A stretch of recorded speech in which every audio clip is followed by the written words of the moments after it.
السلام علیکم دوستوں، علم کی لائبریری یوٹیوب چینل پہ آپ کا خیر مقدم کرتے ہیں۔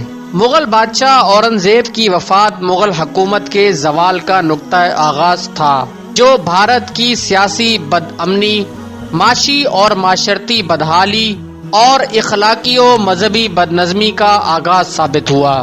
مغل حکومت کے زوال کا بنیادی سبب ولی عہدی اور تخت نشینی کے لیے کسی اصول و قواعد کا نہ ہونا تھا، جس کی وجہ سے ہر کوئی اپنے آپ کو تاج و تخت کا حقدار سمجھتا تھا۔ اسی لیے آپسی جنگیں ہوتی تھی اور ہر کوئی تخت شاہی پر اپنے عزیز و قریب کی لاج سے گزر کر براجمان ہوتا تھا۔ اورنگزیب کی وفات کے بعد 10 سال کے عرصے میں وراثت تخت کے بارے میں 7 بار لڑائی ہوئی، جس سے زوال کی رفتار اور تیز ہو گئی۔ شہزادوں کی آپسی خانہ جنگی سے موقع پا کر مراٹھوں نے اپنی اس فوجی قوت و طاقت کو جمع کرنا شروع کر دیا، جس طاقت کا اورنگزیب قلعہ کما کر چکے تھے۔ شہزادوں کی ناعاقبت اندیشی سے مراٹھوں کو سنبھلنے کا موقع مل گیا۔ شہزادوں اور ان کے بعد آنے والے بادشاہوں کی غفلت کی وجہ سے مغل حکومت کے خلاف 3 دشمن طاقتیں تیار ہو چکی تھی۔ پہلے مراٹھے، دوسرے سکھ اور تیسرے جاٹ۔ یہ تینوں آزاد طاقتیں موقع بموقع دہلی اور اس کے اطراف میں لوٹ مار کرتے رہتے تھے۔ مراٹھوں کی طاقت میں اتنا زور پیدا ہو گیا تھا کہ انہوں نے اکثر ہندوستان کو فتح کر لیا تھا اور مراٹھوں نے لال قلعہ پر بھی قبضہ کر لیا تھا۔ مراٹھوں نے طاقت کے نشے میں عوام پر ظلم و زیادتی شروع کر دی تھی۔ اس زمانے میں مراٹھوں کی ہنگامہ آرائیوں سے ہندو مسلمان سب ہی پریشان تھے۔ جب مراٹھوں نے لال قلعے پر قبضہ کر لیا تو اس قدر لوٹ مار کی کہ دیوان خاص کی سونے کی چھت کو اتروا کر سونے کے سکے بنوا لیے، اور اسی طرح نظام الدین اولیاء کے مزار اور مرکز محمد شاہ پر جو سونے کی شمعدان اور عود سوز تھی، اس کو منگوا کر سکے بنوا لیے تھے۔ مراٹھے طاقت کے نشے میں یہ نعرہ لگانے لگے کہ ہم کو دہلی کی جامع مسجد کے منبر پر مہادیو کی مورتی نصب کرنی ہے۔ مراٹھوں کی بڑھتی سرکشی سے شاہ ولی اللہ محدث دہلوی نے نواب نجیب الدولہ کو اپنے خطوط کے ذریعے آگاہ کیا۔ نواب نجیب الدولہ شاہ ولی اللہ کے خاص عقیدت مندوں میں سے تھے۔ نواب نجیب الدولہ نے نجیب آباد میں ایک مدرسہ قائم کیا تھا تاکہ شاہ ولی اللہ کے طریقے کی تعلیم و اشاعت ہو۔ نجیب آباد شہر جو ضلع بجنور میں واقع ہے، اس کو نواب نجیب الدولہ نے 1740 میں آباد کیا تھا۔ شاہ ولی اللہ محدث دہلوی نے نواب نجیب الدولہ کو مراٹھوں کے زور کو کم کرنے کی طرف متوجہ کیا اور جنگ کی صورت میں فتح یابی کی بشارت بھی دی۔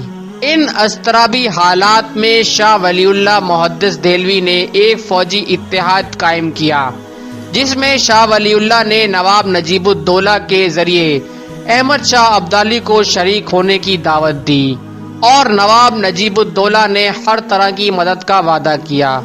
احمد شاہ ابدالی کو بھارت کے مسلمانوں کو مراٹھوں کے ظلم و زیادتی سے نجات دلوانے اور مراٹھوں کی طاقت کو ختم کرنے کے لیے فوجی اتحاد میں شرکت کی درخواست کی تھی، جس کو احمد شاہ ابدالی نے قبول کر لیا تھا۔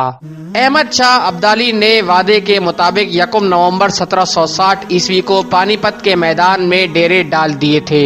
اس فوجی اتحاد میں احمد شاہ ابدالی، نواب نجیب الدولہ، نواب شجاع الدولہ، حافظ رحمت خان، سعید اللہ خان اور دیگر امراء و جرنیل شریک تھے۔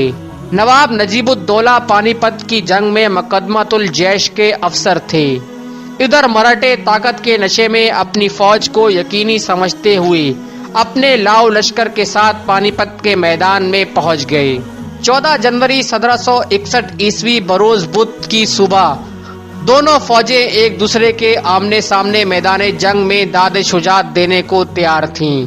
یہ جنگ طلوع آفتاب سے لے کر ظہر کے وقت تک چلی، جس میں دو طرفہ بہادروں نے داد شجاعت دی، لیکن نواب نجیب الدولہ کی فوج نے جو جنگی کارنامے انجام دیے وہ قابل داد تھے، جس کی وجہ سے احمد شاہ ابدالی کی فوج کا دبدبہ مراٹھوں پر ابتدائی جنگ سے ہی قائم ہو گیا تھا۔ اس جنگ میں مراٹھوں کو بری طرح شکست ہوئی تھی۔ اس جنگ میں مراٹھوں کے 27 بڑے سردار مارے گئے اس جنگ نے مراٹھوں کی طاقت کو ایسا تباہ و برباد کیا کہ اس کے بعد وہ کبھی میدان جنگ میں فتح حاصل نہ کر سکے۔ اس جنگ میں لاکھوں کی تعداد میں سپاہی مارے گئے، جن میں اکثریت مراٹھوں کی تھی۔ اس جنگ نے اگرچہ مراٹھوں کی طاقت کو بالکل فنا کر دیا تھا، لیکن اس جنگ کا بڑا نقصان یہ ہوا کہ اس جنگ کے بعد انگریزوں کو ملک میں پیر جمانے کا موقع مل گیا تھا، جس کے نتیجے میں ملک انگریزوں کا غلام بن گیا تھا۔ اس موقع پر احمد شاہ ابدالی نے علی گوہر کو تخت نشین کر کے اور خود واپس افغانستان جا کر بڑی سیاسی ناعقبیت اندیشی کا ثبوت دیا۔ ایسے مرد بیمار مغلوں کو حکومت سونپ دی جو اس وقت کسی طرح بھی حکومت کے اہل نہ تھے۔ اسی وجہ سے اس جنگ اور اس سیاسی چوک نے انگریز کا کام آسان کر دیا تھا۔ تو دوستوں، یہ تھی ہماری آج کی ویڈیو۔